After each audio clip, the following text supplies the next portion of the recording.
You're listening to Mortgage Lending Mastery.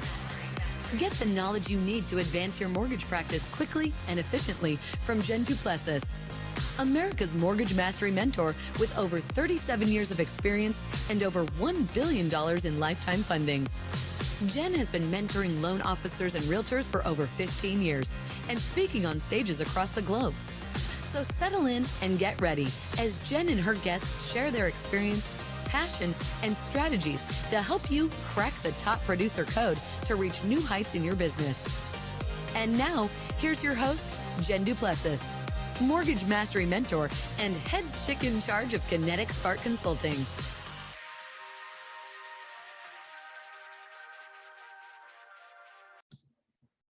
Hey, everybody, and welcome back to Mortgage Lending Mastery. I'm your host, Jen Duplessis. I'm delighted to have you here with us today. And thank you so much for taking time out of your busy day to listen in on us no matter what you're doing. And I love hearing what everybody seems to be doing when we're on the podcast while they're listening to podcasts. And I know for myself, I don't sit in front of a computer and listen to podcasts. I do a lot of different things. So thank you so much for taking time. If this is your first time listening, thank you. Thank you for joining us. Be sure to follow us. They used to subscribe. We don't subscribe anymore, but be sure to follow us. And when we're finished, write us a great review, a 5-star review, and then give us a couple of lines of words of what you loved about what you heard on today or any other episode that you've heard. So with that said, we're going to dive right in and talk to our guest. So today's guest is Rutherford Yeates. Welcome, Rutherford. We are so happy to have you. Thank you. Thank you. Happy to be here. Yeah. So let me tell you a little bit about him. He was born and raised in Alabama. He played sports. He was in lacrosse and was an All-American lacrosse goalie. And from there, he did a lot of different things, but I really love that you did international wine and craft beer work. And you went overseas to do that as well. My husband and I own a portion of a winery, so we're in great company together here today. We're very wine snobby-ish, you know. And so you did all these, and you graduated from the University of Alabama in Birmingham. Can I still say Roll Tide for that? I don't know if I can. You can, but we're definitely Blazers, and I gotta point that out. I'm a Blazer at heart. Okay, all right, good. And kind of did some job hopping around, just trying to figure out where his place was, and sort of ran across a loan officer. How many of us have had that, right? None of us went to school to be a loan officer. And as of March 26th in 2021, so a little over a year ago, in the midst of the pandemic, he said, hey, I'm going to do it. So here's why we have Rutherford on. In his first 8 months, he closed 48 loans for $14 million. Now, we all know that it was that time when there was all kinds of loans, but not everybody who's brand new starts off that way. And you're off to a great start this year. We're already, at the time that we're recording this, we're at halftime, right? We're the end of June, we're at halftime, already closing over 50 units and over $10 million. So you're well on your way to being a great top producer. So congratulations with that. I really appreciate it. And in his spare time, I'm not going to tell you what he does in spare time. He did tell me, but I have another question I'll probably ask you today. So thank you again for being on the show. We really appreciate it.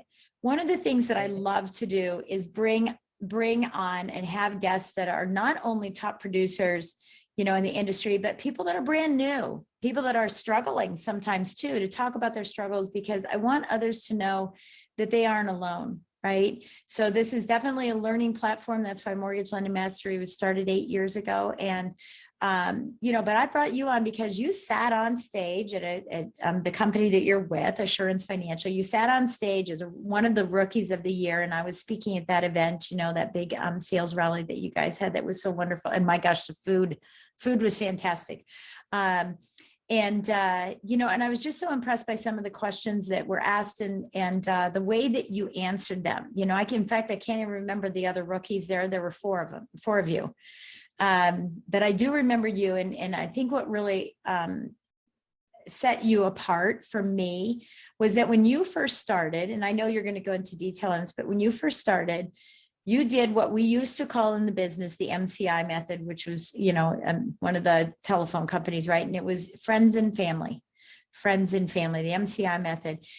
So tell us a little bit about you've got your licensing, you're excited about being this, you got a little bit of some marketing experience, in your education, you had some sales. What was one of the first steps that you took that said, if I'm going to do it, get out of my way? Yeah, and it actually started before my licensing and everything. As soon as I decided and had that conversation with my wife that, hey, this is something I think I could be good at, and it's more up to my speed, as I came from really inside sales into kind of a hybrid role of outside sales and inside sales, as I see being a lender can be. My first thing was calling the people that I knew that were realtors, calling other people in the industry already, and setting up meetings. And that was before I even started taking the 20 courses. Sorry, the 20-hour course. So that was actually my initial thought of, all right, if I'm going to do this, I've got to have the clientele, the customer base, and the sooner I start, the better off I'm going to be. And so as soon as that decision was made, I'd started setting up meetings with, people that I knew from college that I knew were in the real estate game, and the person who sold my house and other people of that nature. And so it really wasn't, oh, hey, I'm going to wait for my license to come in. It was like, all right, if I'm going to do this, I got to get going. So. I love that. Yeah, I love that. That is akin for me. That's akin to a lot of people do annual business plans, and they're from January to December, right? To me, and I've always ran my business, my practice when I was a loan officer, October to October. I ran a fiscal year, and I did that because the activities that I did October, November, December gave me the results for January. So many people are like, I just got to scramble to finish my year, and oh, now it's January. I need a plan. And all those activities don't really reap the benefits until you get into that second quarter. So I love that you took the initiative, in the front side. So tell us a little bit about this, because, we have loan officers listen, for all kinds of places, owners of mortgage companies, et cetera, and top producers. What in the context of, getting the ball rolling, what are some of the challenges that you encountered, and how did you overcome them? And I'm going to set up one challenge, because I know this comes up, and I know the people that are listening to this are saying this, and that is, well, you're new. I only work with seasoned loan officers, but tell us about all the challenges you had and how you overcame them. Sure. Yeah. And that's obviously one that I ran into. And just for the people listening, the biggest way to come about that objection is to go and tell them up front, hey, I'm new, but I've got a team behind me and they're experienced, and they're not going to let me fail. So, and that was a big way that I got my first shot with a lot of people. And then, you'll have some people that want to see those results before you go in, and they'll give you the business.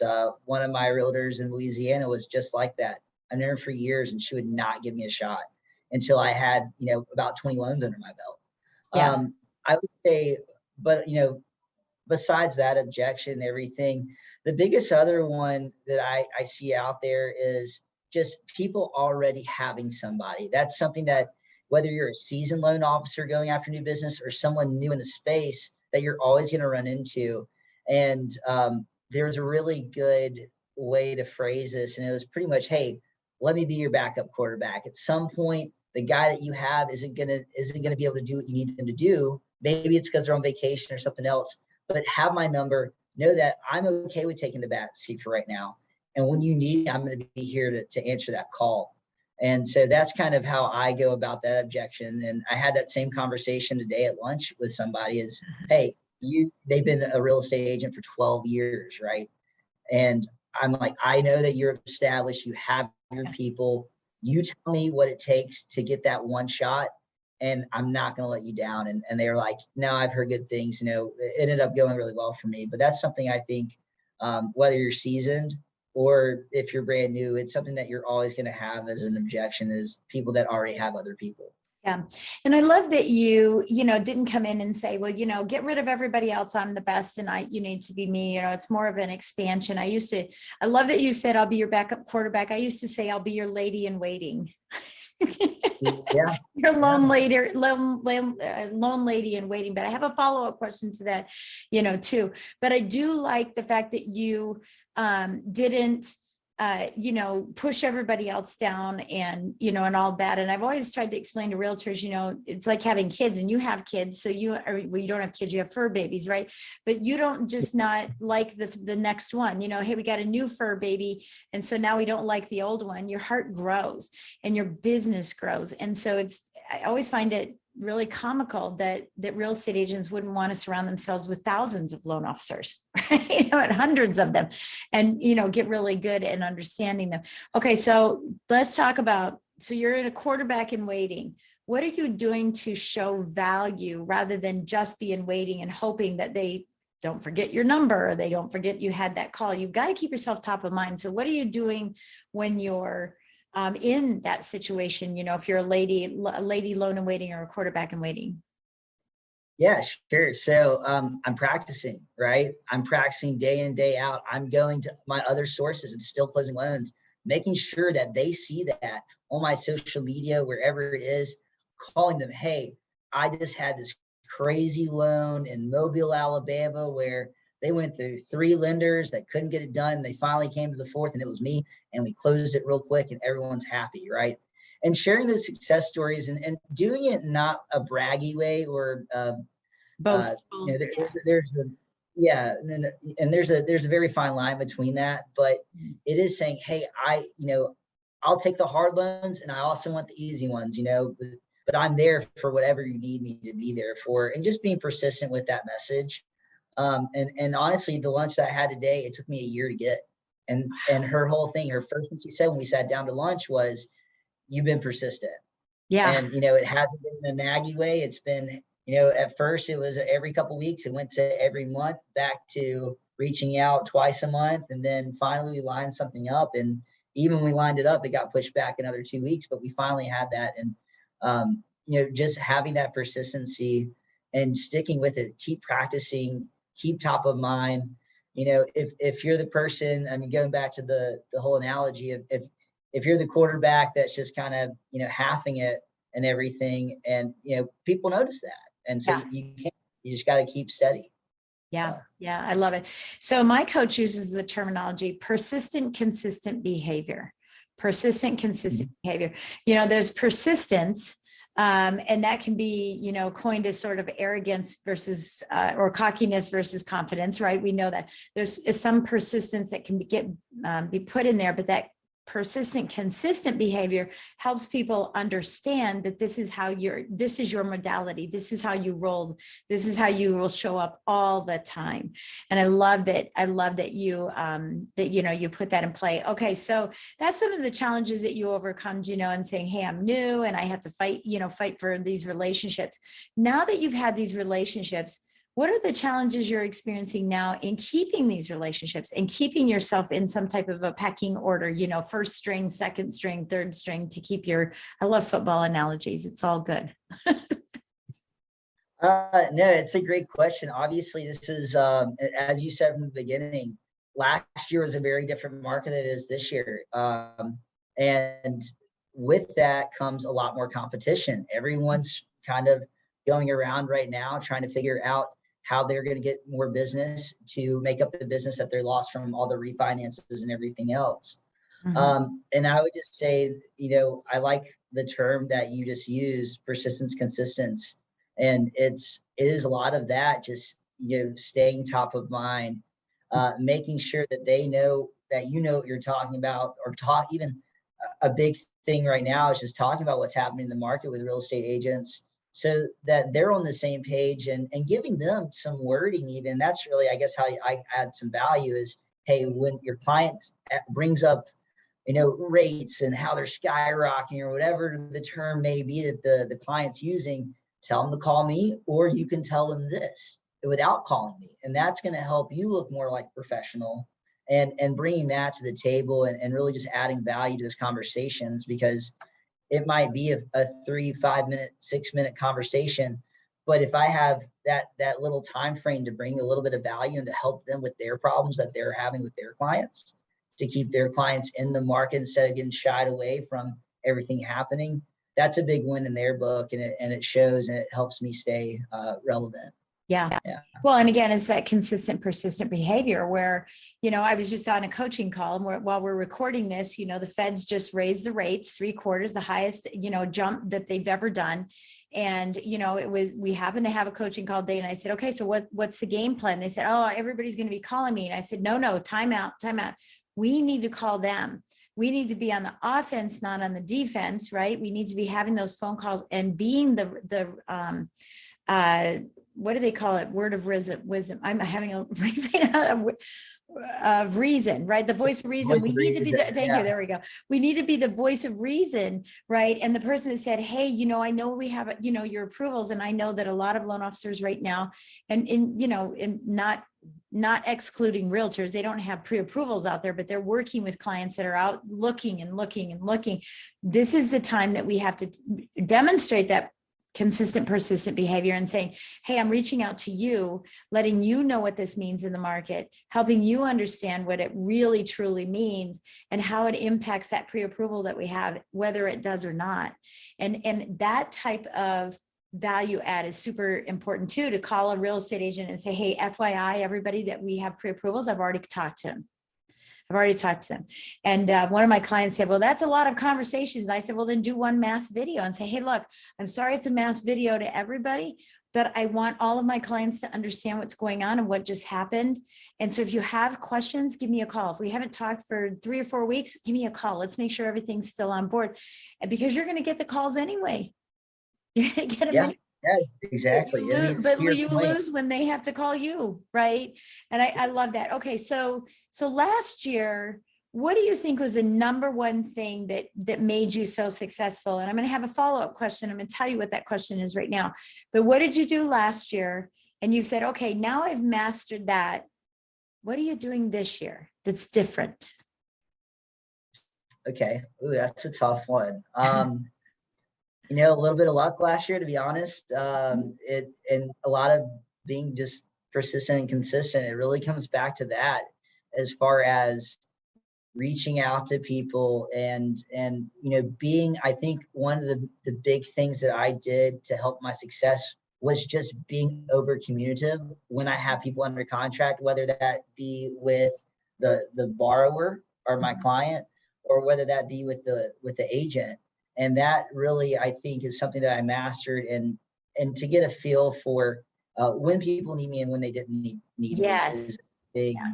Anticipating their needs. Yeah. Yeah, exactly. Just like, I did exactly what you said. I've been on the phone with clients all day telling them what's happening in the market because I know these questions are going to come, right? Mm-hmm. The big video would have been a better and easier, more time consuming way to do it, but I will take that as a note for sure.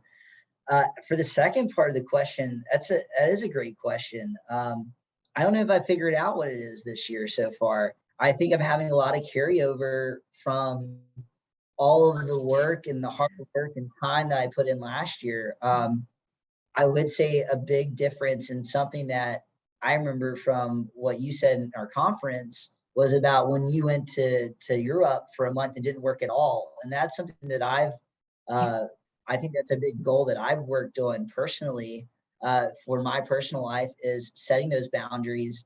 And I think that's something that I've worked on. I think that's something that I'm really starting to master a bit better, is having that turn off, right? Yeah. And being able to be present in those moments and set those time periods. And I think that I've been able to communicate that with my referral partners, and I think I've gained some respect because of that as well. So yeah. I love that you said that. I absolutely loved you said that, because, I in my mind, I was going, when you were saying, I'll take the bad credit and the good credit, I was going, uh-oh, right? Because it's so hard, because we are so, this is an addicting business. We're addicted to it. There's no question about it. It's so funny. Without a doubt. What's so funny about it is that it's not even really the money in the beginning. And, maybe later on, it's like, now I want things, but because the way that loan officers are paid, you're not like a real estate agent. You go to a closing and they get handed a check. You have to wait, for 45 days, sometimes 60 days, depends on how your company is, sometimes 2 weeks. And so it's not really about the money, because you don't get that instant gratification. It's just the hunger and the addiction to the the win. success. I mean, there's a reason why there's so many athletes in sales environments is we're addicted to winning. Like Yeah. to win a contract and to get to the closing table. I It's get a such, phone call about a I mean, referral. yeah, I get paid for it, right? But Yeah. it's just like, oh yes, I won their business. I'm gonna make this something so much bigger and affordable for me in the future, right? So And so exactly. and you're right, it becomes this addiction and you can get trapped into it. I love that you've recognized some of these boundaries now, and that it's ironic because the next question I was going to ask you as you were going through that and just led right into it is, with the volume you're doing now, you've closed a little over 50 loans, here we are, in the middle of June, and maybe your numbers are for May, but that's an average of over 10, around 10. Let's say it's 8 to 10 loans a month, some pop-ups and stuff. That is prime. It's a key performance indicator that says, hey, it might be time for me to hire an assistant. So where is that business going for you? You might be thinking about that now. And you obviously are, if you're thinking about going and saying, hey, I'm going to do what Jen did. I went to Europe for a month and had the biggest month of my life, right?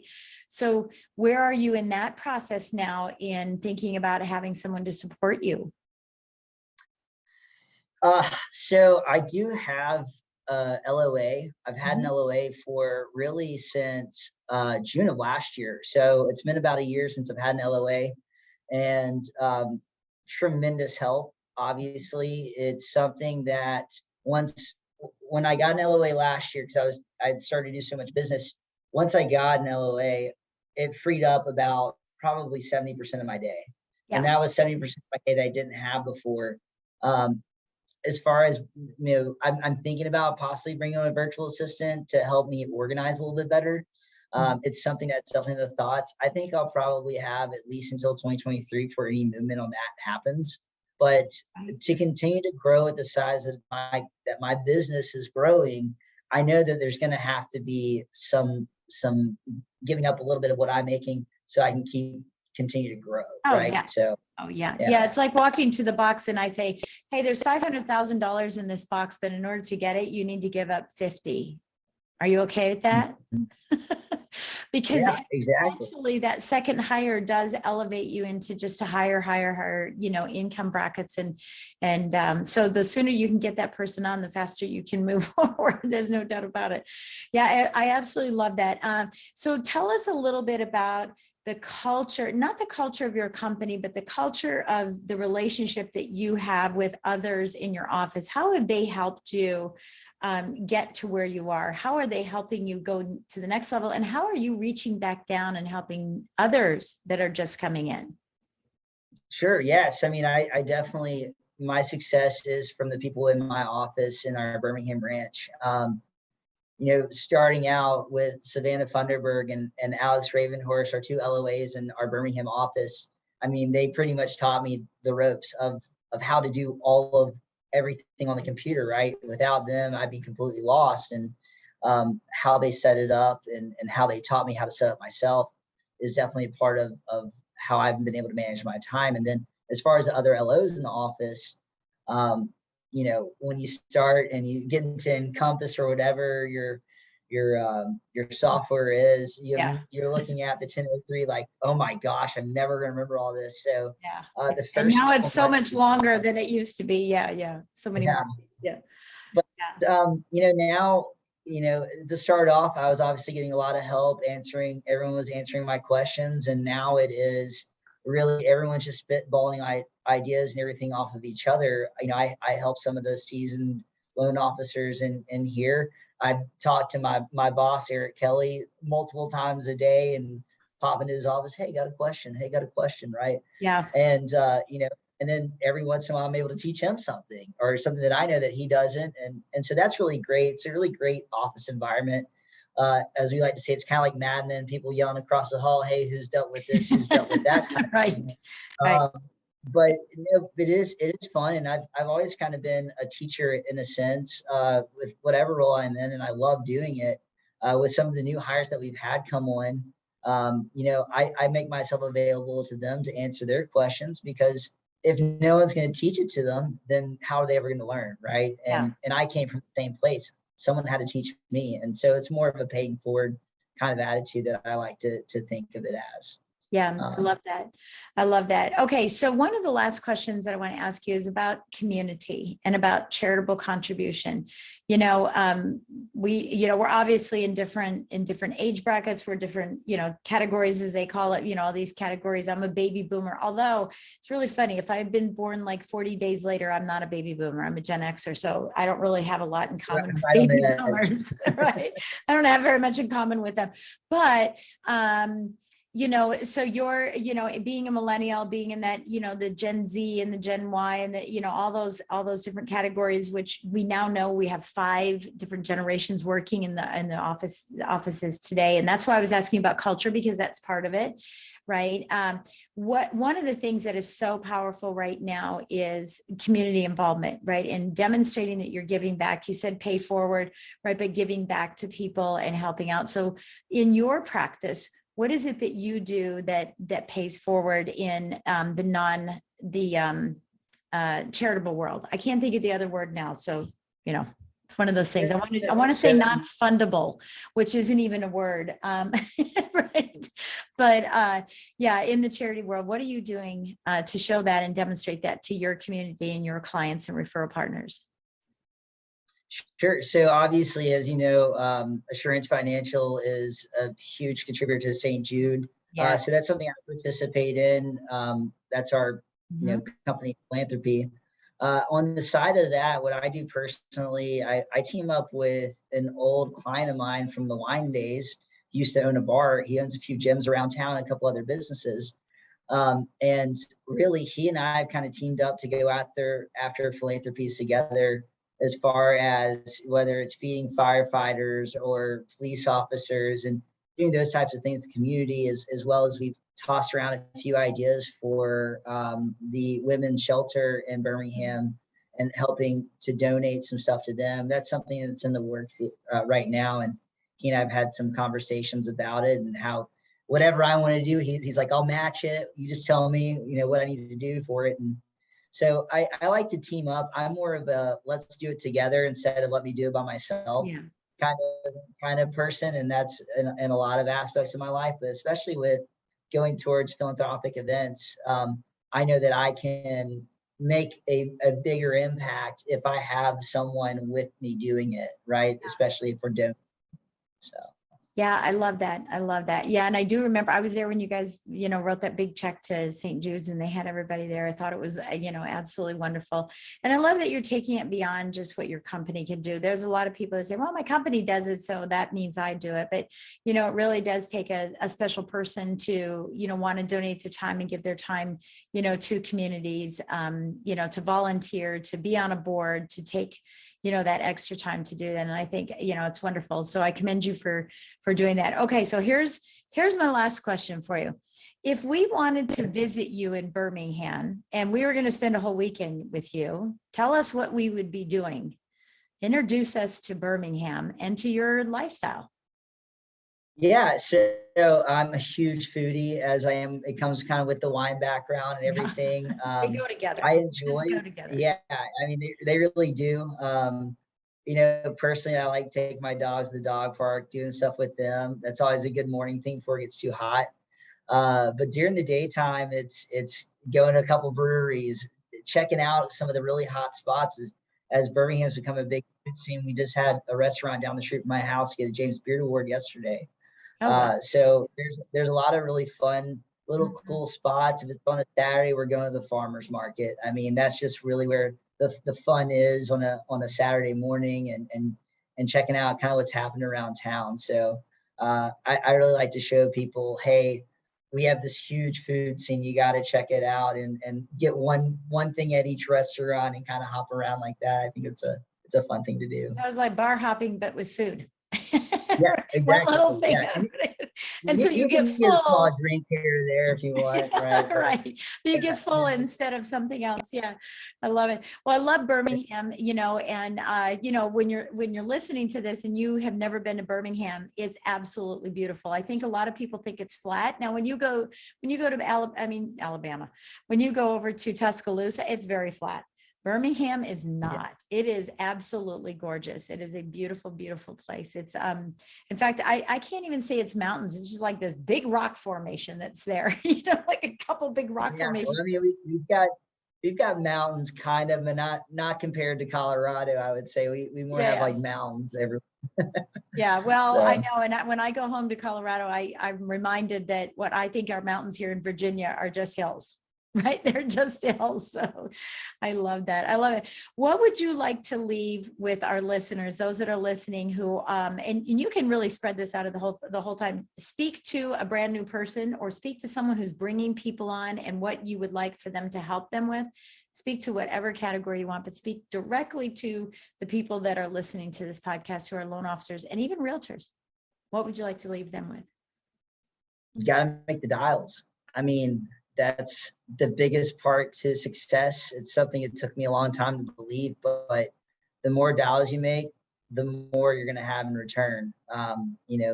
Your margins in those dials might not be the best, but the more you make, the more you're going to get in return. So, if you're new into this, if you've been in it for a while, that's where the bread and butter is reaching out to people, not being afraid to pick up that phone and make phone calls. Yeah. Love it.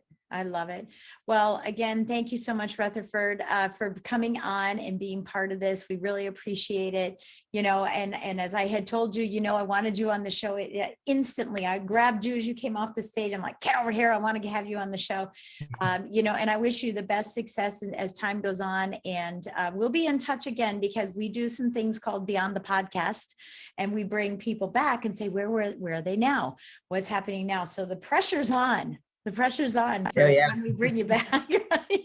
The pressure is definitely on. So thank you again for gracing us with your presence. We really appreciate it. I love your enthusiasm and attitude. And listen, that's what a lot of this is. It's mindset, it's mechanics, and that's where the momentum happens. So love that you keep that going and taking care of your family in the process of doing it as well. So thank you for being here. And thank you for listening. Thank you so much for listening. If you're watching, thanks for watching. I love when people take a few minutes and go watch YouTube instead of listening to podcasts, but I love all of it. Thank you so much for listening. And reminder, we have links down below. Come into our Facebook group, Mortgage Lending Mastery, and ask to join, and we'll bring you in and you can participate in our group and our family. We have a big announcement coming up in September. We're holding off on it now. We have a big announcement coming up on September for anybody who's in the group. So get yourself in the group, get connected. Start asking questions, tag me so that I can answer those questions.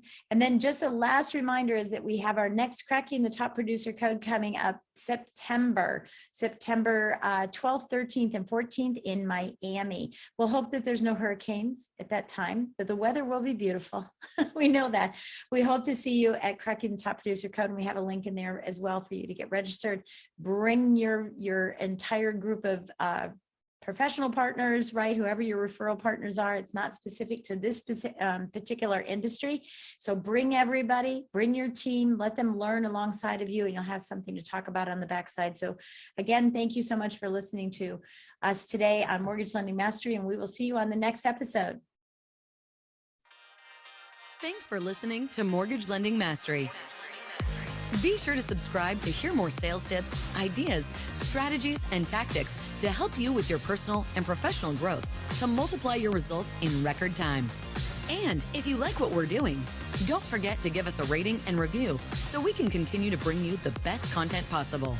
Wanting more beyond the podcast? Join our Mortgage Lending Mastery membership community, where you will find extended interviews with our favorite guests, weekly training, tips, and insider secrets, fireside chats with Jen, free content, meet, share, and collaborate with other members, and so much more. Click the link in the show notes to learn more about this exclusive content. Mortgage Lending Mastery is an Industry Syndicate charter podcast.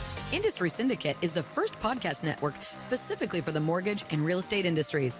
Get the Industry Syndicate app in the App Store or Google Play today.